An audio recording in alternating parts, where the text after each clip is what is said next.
قرآن پاک میں اللہ سبحانہ و تعالیٰ فرماتے ہیں وَأَنفِقُوا مِمَّا رَزَقْنَاكُم مِّن قَبْلِ أَن يَأْتِيَ أَحَدَكُمُ الْمَوْتُ فَيَقُولَ رَبِّ لَوْلَا أَخَّرْتَنِي إِلَىٰ أَجَلٍ قَرِيبٍ فَأَصَّدَّقَ وَأَكُن مِّنَ الصَّالِحِينَ۔ جو رزق ہم نے تم کو دیا ہے اس میں سے خرچ کرو قبل اس کے کہ تم میں سے کسی کی موت کا وقت آ جائے، اور اس وقت وہ کہے کہ اے میرے رب، کیوں نہ تو نے مجھے تھوڑی سی مہلت اور دے دی کہ میں صدقہ دیتا اور نیک لوگوں میں شامل ہو جاتا۔ تو گویا ہم سب کو اپنی موت سے پہلے پہلے، اس دنیا سے جانے سے پہلے پہلے،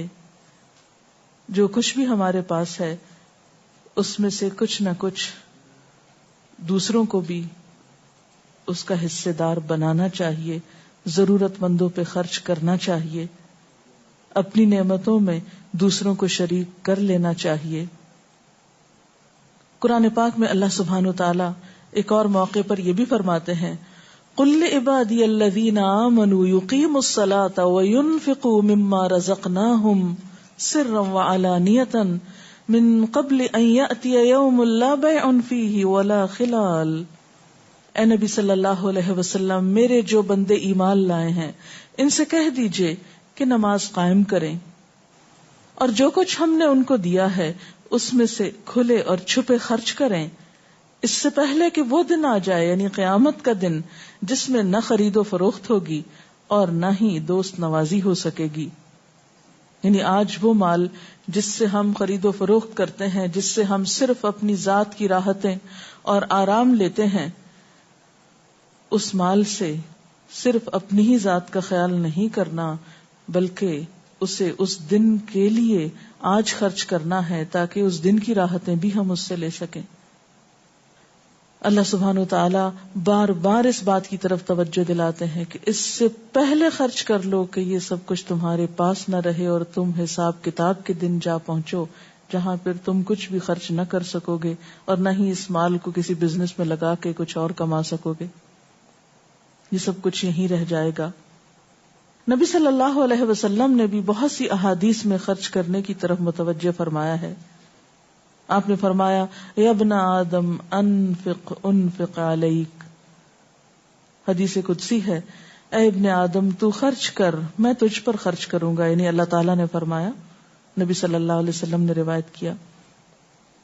کہ جب انسان دوسروں پر خرچ کرتا ہے تو اللہ سبحانہ و تعالیٰ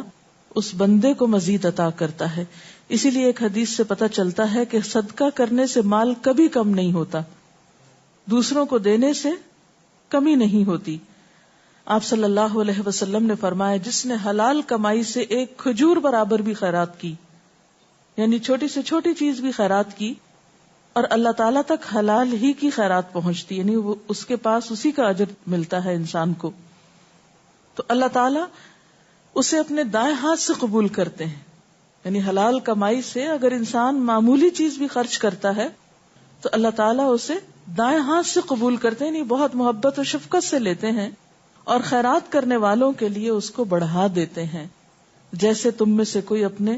بچھیرے کی پرورش کرتا ہے، یہاں تک کہ وہ ایک لقمہ یا وہ ایک کھجور احد پہاڑ برابر ہو جاتی ہے۔ کہاں یہ کہ خیرات کرنے سے صدقہ کم نہیں ہوتا، بلکہ بڑھتا ہے، اور کتنا بڑھتا ہے کہ ایک کھجور پہاڑ جتنی زیادہ بڑھا کر انسان کو قیامت کے دن واپس لوٹائی جائے گی۔ رسول اللہ صلی اللہ علیہ وسلم نے یہ بھی فرمایا، انسان کہتا ہے میرا مال میرا مال،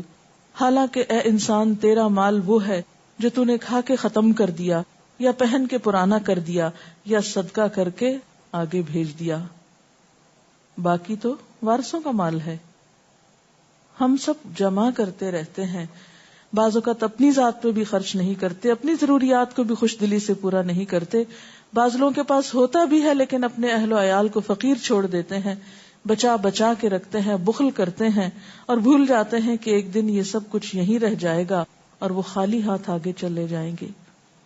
تو انسان کو اللہ تعالیٰ نے جو مال دیا ہے اسے خرچ کرنا چاہیے، اپنی ذات پر بھی، اپنے اہل و عیال پر بھی، اپنے رشتہ داروں پر۔ ایتاء ذی القربیٰ کا حکم ہے قرآن پاک میں، پھر اسی طرح ضرورت مندوں پر، جس میں مساکین، یتامى، مسافر اور بہت سے لوگ آتے ہیں، ان پر بھی، اس لیے کہ مال اللہ تعالیٰ نے انسان کی ضروریات پوری کرنے کے لیے بنایا ہے، صرف جمع کر کے رکھنے کے لیے نہیں. قرآن پاک کی بالکل ابتدائی آیات میں ہمیں پتہ چلتا ہے متقین کی صفات کے بارے میں، جو قرآن پاک کی نعمت سے بھرپور فائدہ اٹھانے کے لائق ہوتے ہیں، کہ وَمِمَّا رَزَقْنَاهُمْ يُنْفِقُونَ، کہ ان کا مزاج خرچ کرنے والا ہے، سینت کے رکھنے والا نہیں ہے، کہ ہم نے جو کچھ ان کو رزق دیا ہے اس میں سے وہ خرچ کرتے رہتے ہیں، آگے دیتے رہتے ہیں. کیونکہ مال کی سرکولیشن جب سوسائٹی کے اندر ہوتی ہے تو خوشحالی آتی ہے، اور اگر لوگ مال بچا بچا کے جمع کر کر کے صرف اپنے ہی خزانوں میں بھرتے رہیں اور اس سے بھی کوئی فائدہ نہ اٹھائیں تو لوگوں کی ضروریات پھر پوری نہیں ہو سکتی. لیکن یہ یاد رکھیے کہ مال خرچ کرنے سے پہلے کچھ ایسی شرائط کا علم ہونا ضروری ہے جو مال کے خرچ کرنے کو بہترین اجر و ثواب کا ذریعہ پھر بنا دیتی ہیں. سب سے پہلی بات یہ کہ اللہ کی راہ میں مال خرچ کرتے ہوئے عمدہ مال خرچ کرنا چاہیے. یعنی جس مال کو ہم اللہ کی رضا حاصل کرنے کے لیے، اللہ تعالیٰ کی محبت پانے کے لیے خرچ کرتے ہیں، وہ مال عمدہ ہونا چاہیے، کیونکہ ہم کسی انسان کو نہیں دے رہے ہوتے، دراصل اللہ کو دے رہے ہوتے ہیں. قرآن پاک میں اللہ تعالیٰ فرماتے ہیں یا ایھا الذین آمنوا انفقوا من طیبات ما کسبتم، اے ایمان والو جو کچھ تم نے کمایا ہے اور جو کچھ ہم نے زمین سے نکالا ہے، وَمِمَّا أَخْرَجْنَا لَكُم مِّنَ الْأَرْضِ، اس میں سے اچھی چیزیں اللہ کی راہ میں خرچ کرو. وَلَا تَيَمَّمُوا الْخَبِيثَ، اور ناپسندیدہ خبیث ردی چیز اللہ کی راہ میں خرچ کرنے کا ارادہ نہ کرو. کیوں؟ اس لیے کہ اگر ہمیں کوئی ردی چیز دے تو ہم لینا کبھی پسند نہ کریں گے، تو جو چیز ہم اپنے لیے پسند نہیں کرتے وہ دوسروں کے لیے کیسے پسند کرتے ہیں. رسول اللہ صلی اللہ علیہ وسلم نے فرمایا ان اللہ طیب لا يقبل الا طیبا، بے شک اللہ تعالی پاک ہے اور وہ قبول نہیں کرتا مگر پاک چیز کو. یعنی ردی چیزیں، بیکار چیزیں، نکمی چیزیں، ناپسندیدہ چیزیں اللہ کی راہ میں دینا، اللہ تعالیٰ کو دینا اور اس سے جزا چاہنا، تو جزا کس قسم کی ہو سکتی ہے جب اللہ تعالیٰ نے اس کو قبول ہی نہیں کیا اور وہ ردی بیکار پھینکے جانے کے لائق ہے. اس سے آپ اللہ کی رضا کما رہے ہیں، یہ کیسے ممکن ہے؟ اللہ کے نام کے ساتھ بھی زیادتی ہے اور دینے والے پر بھی ایک زیادتی ہے، اور سب سے بڑھ کر یہ کہ خود اپنی ذات پر ایک زیادتی ہے. جو انسان دوسروں کا برا چاہتا ہے، دوسروں کو عزت نہیں دیتا، دوسروں کو ان کا حق نہیں دیتا، وہ دراصل اپنے ساتھ زیادتی کر رہا ہوتا ہے. اور پھر دوسری روایت سے ہمیں یہ بھی پتہ چلتا ہے کہ مال میں زکوٰۃ کے علاوہ بھی حق ہے. قرآن پاک میں آتا ہے یسألونک ماذا ینفقون، لوگ آپ سے پوچھتے ہیں کیا خرچ کریں، قل العفو، کہہ دیجئے جو ضرورت سے زائد ہو. تو اپنی ضروریات کو سامنے رکھتے ہوئے آج کے لیے اور کل کے لیے، اس کے بعد جو زائدہ ضرورت مال ہے اس میں سے آپ جتنا ممکن ہو، جو توفیق ہو، وہ زکوٰۃ کے علاوہ نکالتے رہیں. اور اگر پس انداز کرنے کی ایسی ممانعت ہوتی تو اسلام میں قانون وراثت نہ ہوتا. یعنی اس کا مطلب یہ کہ مال جمع تو ہوگا لیکن اس میں سے زکوٰۃ نکالی جائے گی، حقداروں کا حق نکالا جائے گا، صرف جمع ہی نہیں کیا جاتا رہے گا یا بخل سے کام نہیں لیا جائے گا. اس کے برعکس جو لوگ صدقہ خیرات نہیں کرتے، زکوٰۃ دینے سے انکار کرتے ہیں یا اپنے فرائض پورے نہیں کرتے، تو قرآن پاک میں اللہ تعالیٰ فرماتے ہیں لا يحسبن الذين يبخلون بما آتاهم الله من فضله هو خيرا لهم بل هو شر لهم سيطوقون ما بخلوا به يوم القيامة. جن لوگوں کو اللہ نے اپنے فضل سے مال و دولت دی اور وہ بخل سے کام لیتے ہیں، اس خیال میں نہ رہیں کہ یہ بخل ان کے حق میں بہتر ہے، بلکہ یہ ان کے لیے بہت برا ہے. اس بخل سے جو کچھ وہ جمع کر رہے ہیں اسے قیامت کے دن طوق بنا کر ان کے گلے میں ڈال دیا جائے گا. یعنی یہ ان کے لیے باعث وبال ہوگا. صاحب مال لوگوں پر ذمہ داری عائد ہوتی ہے کہ وہ اس بات پر بھی نظر رکھیں کہ ان کے آس پاس دائیں بائیں ضرورت مند کون ہے. تو جس چیز کی ضرورت آپ محسوس کریں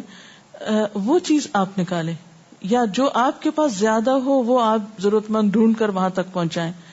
بعض لوگوں کو کھانے کی ضرورت ہوتی ہے، بعض لوگوں کو لباس کی ضرورت ہوتی ہے، بعض لوگ تعلیم حاصل کرنے میں بہت تنگی کا شکار ہوتے ہیں. تو یہ ڈپینڈ کرتا ہے کہ آپ کے علم میں، اطلاع میں کون کس چیز کا ضرورت مند. تو اس لیے ضروری ہے کہ ہم اپنے اس فرض کو پہچانیں اور اللہ کے دیے ہوئے مال میں سے اور دیگر نعمتوں میں سے بخوشی اپنی خاطر اور معاشرے کے امن اور سکون کی خاطر اللہ کے بندوں میں اللہ کے دیے ہوئے مال کو پھیلائیں، تقسیم کریں، ان کو اس میں حصے دار بنائیں. اسی طرح پسندیدہ صدقہ کیا ہے کہ انسان صحت اور تندرستی کی حالت میں خرچ کرے. عموماً انسان پہ جب کوئی مصیبت آتی ہے، خدا نخواستہ کوئی بیماری آ جاتی ہے، کوئی پریشانی آتی ہے یا کوئی برا خواب آ جاتا ہے لوگوں کو بعض اوقات، تو اس وقت صدقہ کرنے کا اہتمام کرتے ہیں. لیکن عام حالات میں جب سب کچھ نارمل ٹھیک چل رہا ہوتا ہے تو عموماً انسان بخل کرنے لگتا ہے. ایسے میں تو پھر مجبوراً صدقہ کرنا ہوتا ہے نا. جب کوئی پریشانی آ جائے اس مصیبت کو ہٹانے کے لیے ایک طریقے کے طور پر ایک بندہ مومن صرف مخصوص اوقات میں صدقہ نہیں کرتا بلکہ ہر حال میں صدقہ کرتا رہتا ہے، اچھے حال ہو یا برے حال ہو، خوشحالی ہو یا تنگ دستی ہو. ایک آدمی نے ایک دفعہ آپ صلی اللہ علیہ وسلم سے سوال کیا کہ کون سا صدقہ افضل ہے؟ تو آپ نے فرمایا جو صدقہ تو تندرستی کی حالت میں دے جبکہ تو حرص رکھتا ہے، فقر و فاقہ سے ڈرتا ہے اور دولت کی طمع رکھتا ہے.